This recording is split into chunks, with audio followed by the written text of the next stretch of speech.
रागिनी हर साल की तरह इस बार भी पहाड़ी गांव धरोली अपनी दादी के पास आई थी, जहां हवा में मिट्टी की खुशबू थी और रातें जैसे किसी रहस्य को ओढ़े रहती थीं।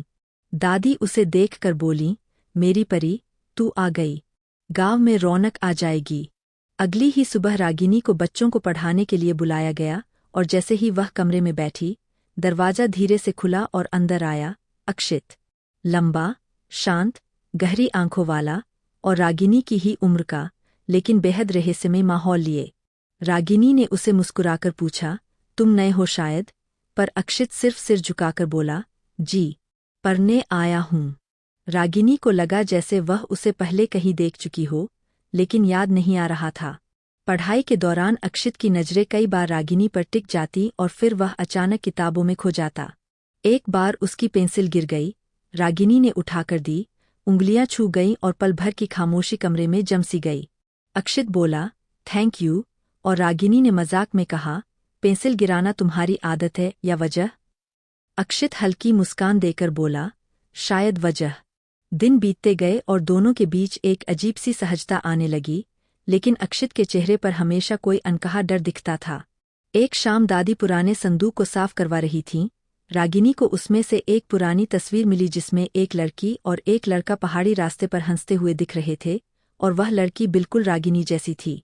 पीछे तारीख लिखी थी, 12 साल पहले। रागिनी हैरान थी, वह उस समय गांव में थी ही नहीं, फिर वह तस्वीर कैसे? इसी बीच अक्षित अंदर आया और तस्वीर देखकर अचानक सख्त हो गया।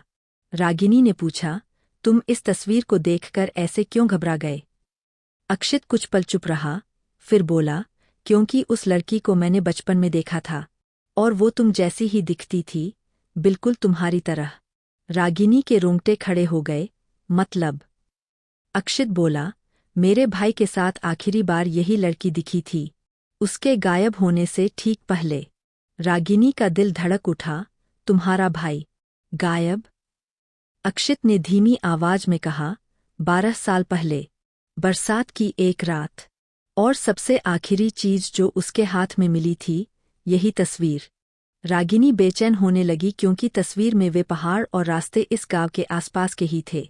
अक्षित ने आगे कहा, लोग कहते हैं कि मेरे भाई को किसी ने बुलाया था, ठीक इसी लड़की की आवाज में। रागिनी ने डरकर तस्वीर वापस रख दी, पर मैं तो उस समय यहाँ थी ही नहीं। अक्षित बोला, मैं जानता हूँ, पर यह तस्वीर खुद एक रहस्य है। रात को रागिनी की नींद टूटी और उसने खिड़की के बाहर किसी को खड़ा देखा, सफ़ेद साया जैसा, उसी रास्ते पर जहाँ तस्वीर ली गई थी। वह घबरा कर दादी के कमरे में गई, पर दादी बोली, कई सालों से उस रास्ते पर कोई नहीं जाता, वहाँ एक हादसा हुआ था। अगली सुबह रागिनी और अक्षित उसी रास्ते पर पहुंचे। हवा अजीब तरीके से भारी थी और पेड़ों के बीच से बस ठंडी सरसराहट की आवाज आ रही थी। अचानक उन्हें जमीन पर वही पुरानी तारीख वाली एक और फोटो मिली। इस बार सिर्फ एक छाया थी और पीछे अक्षित के भाई का नाम। अक्षित की सांस रुक गई, किसी ने हमारे पीछे कुछ छोड़ा है, कोई हमें इस सच तक ले जाना चाहता है। कुछ कदम आगे जाने पर उन्हें एक पुराना टूटा पुल मिला और उसके पास एक लोहे का बंद डब्बा पड़ा था। डब्बा खोलते ही उन्हें एक डायरी मिली, जिसमें अक्षित के भाई की लिखावट थी।